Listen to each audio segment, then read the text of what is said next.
she was figuring out. And I said, I didn't start figuring out that till I was in my 40s. And she's in her teens and she's trying to figure it out. Well, she's in her 20s. Well, yeah, but still. Wow. Yeah. Somehow there's more information out there than there was before. I definitely think that our world has changed for the better in that sense. Well, there's more acceptance in the spiritual. There's more acceptance in trying to figure out who you are instead of it just being, well, this is just always how it's been. Yeah. And I'm or thankful. Listen to your elders. Yeah. You're like... I'm thankful that she's processing, that she's in her 20s. And she can be in a much better place than even I was. I mean, certainly that she can go through all of this trauma, that she can process this stuff, that she can personalize this stuff, that she can be victorious in her own emotional journey.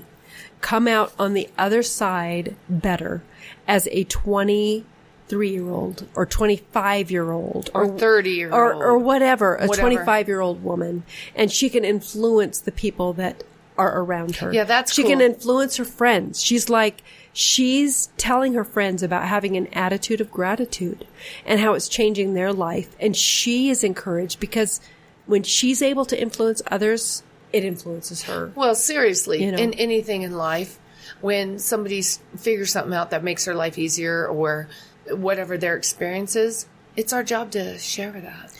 Well, and when we can see give as a hand parents, up, give a hand up to the next person. We can see our children taking those negative things and making them positive. Oh my gosh. We have to let go of our own pride in that our circumstances and situations have caused a negative in our children's life, but see them take that negative situation and make it into a positive, that we can applaud that we can say, thank you.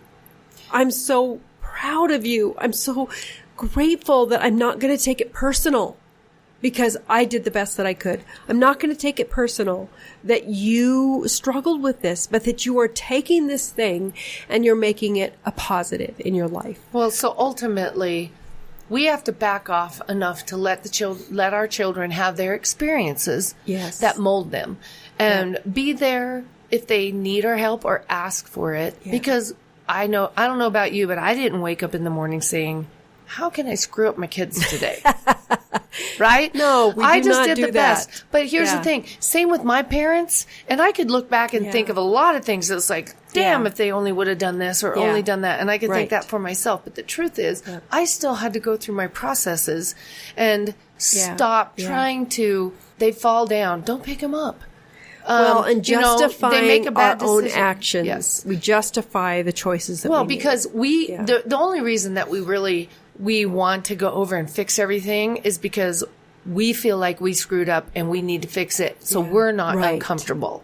But yes, girl. The truth you is, said it. Yeah. So the truth is, we need to let them go through their shit. Yeah. And let them be uncomfortable and figure it out and be here should they need our help. Right. Instead of just going over there immediately and giving them the help and getting them out and fishing them out.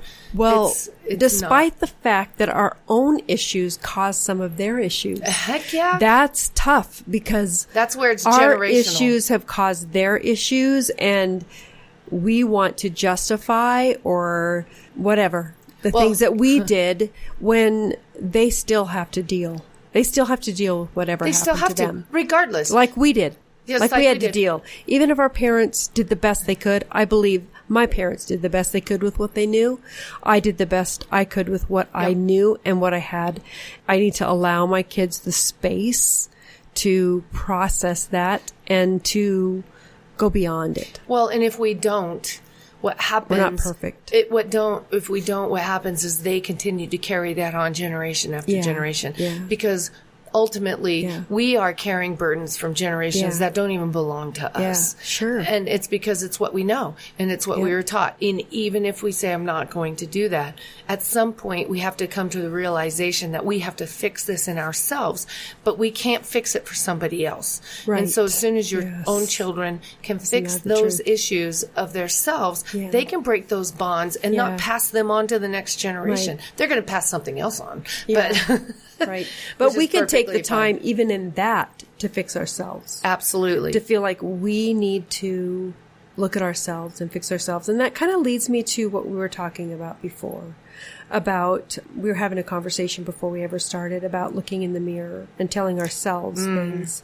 And Dory, I think that impacted me in a critical way, because I think that when we look at ourselves, we know our faults. We know how we've influenced our children, how we've influenced our families in our own pain and our own struggles and our own insecurities and whatever it is. But at this point in our life, to take that time to look in the mirror and tell me what you said.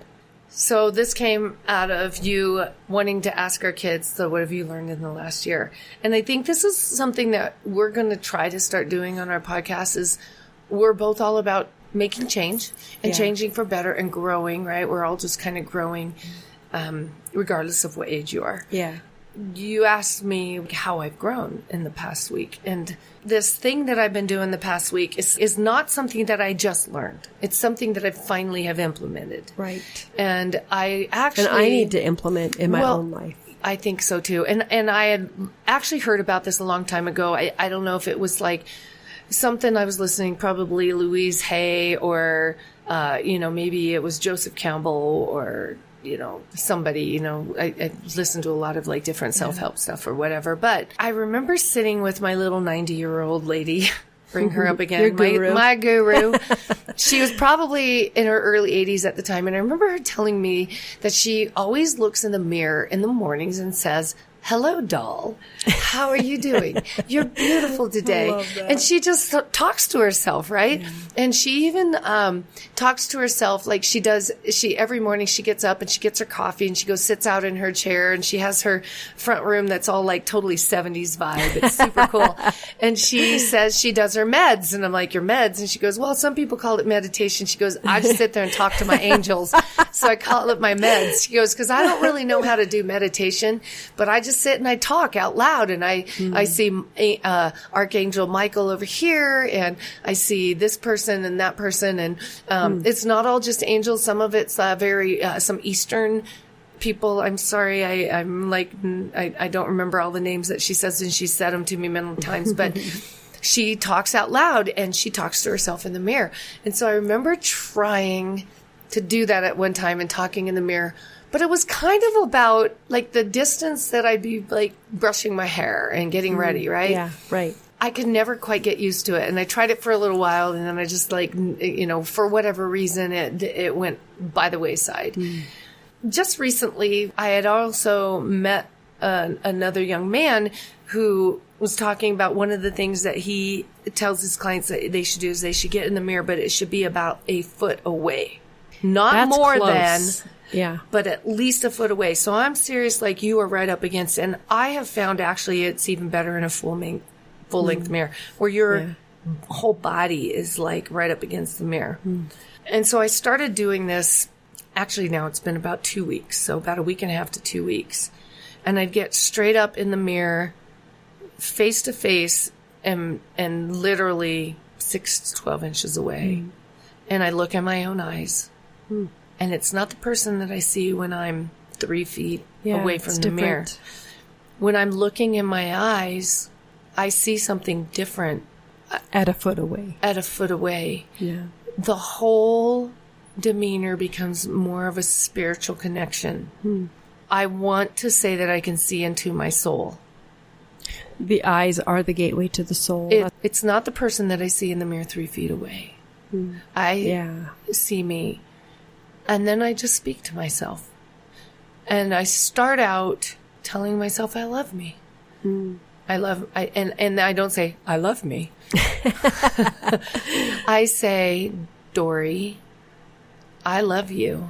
And I forgive you for anything in the past that you have felt bad about or that you thought you did wrong.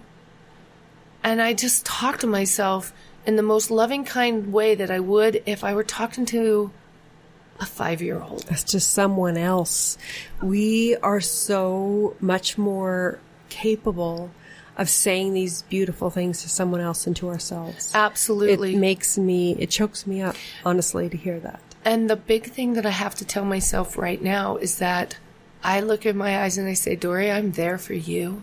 Mm-hmm. And I promise I will take care of you. Jeez. And you are okay. And there's nothing that you need that I can't give you. I know that's deep. And I know everybody wants to hear all like the happy and cool stuff. But what happens in that moment is I feel okay. Yeah. And I feel like I'm okay. Everything's good. Yeah. And I don't need anybody to take care of me. You know, I mean, I can leave there and go about my day and be my neurotic self. And you know how I told you, like, some days my brain is ADD and I'm like beating myself up because I can't do all the 5,000 things I want to do. But I can sit in the comfort of knowing that I've got me.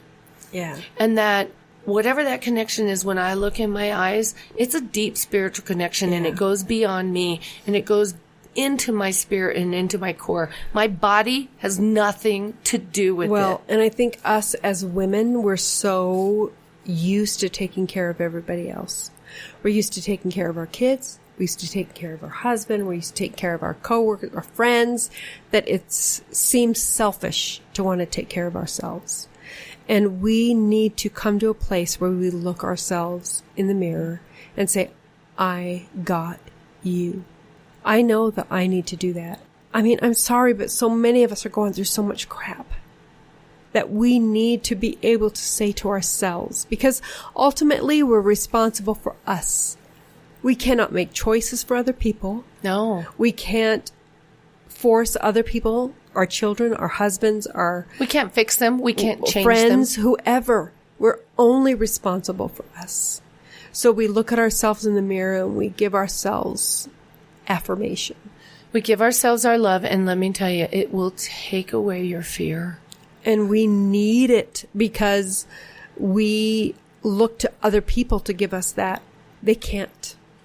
Personally, I've got to get that from God. I cannot get that from my spouse, from my children, from anybody. Even myself, I fail myself. Can I ask you, when you say God, where does that reside? That is that power, that person, that personal relationship with somebody who knows me, somebody who loves me, somebody who cares about the next step that I take. But where does that reside? In my heart. Okay. I was waiting for that. Okay. When you look into your eyes, I promise that's what you will see. Yeah. Yeah. When you look in your eyes and you're 1 foot away, you're not going to see your face, your hair, your nose, all the imperfections, all those things. You're 1 foot away, and all you get to see is into your eyes. And I swear to you, if you stare into your eyes long enough, you will see God. Yeah, yeah. And that's who you're ultimately talking to. And we need to see God. We need to see something greater than ourselves that cares about us and loves us and treasures us and values us, and that we can value ourselves. It's beyond our caring nature to give of ourselves to everybody else. We need to see that it's okay to give to ourselves. We need to give ourselves permission to give to ourselves, to be okay with saying to us, me saying to myself, you're loved, you're valuable, you're okay, you're amazing. We do not do that for ourselves. We believe the lies that are constantly thrown at us, that we are not okay, that we're not enough, that we're not good, that we're not this, that we're not that we're not whatever. We need to believe those things. Thank you, Dory, for telling me that, because it was just today that when you talked about that I thought, oh my gosh, I have got to do that for myself. You do need to do that for yourself. And regardless of what you're dealing with, it's important to know that you are okay. Yeah. Because ultimately, we are all spiritual beings having a human experience. I love that line. Right. That's so good. At some point, we're not going to be here. Yeah. So what are we going to do with ourselves? Well, and the saying about, we've talked about this before, that you never know how strong you are until you have to be. How strong is what you have to be. Yeah. And it's like, until we step into a situation where we have to be strong, we don't realize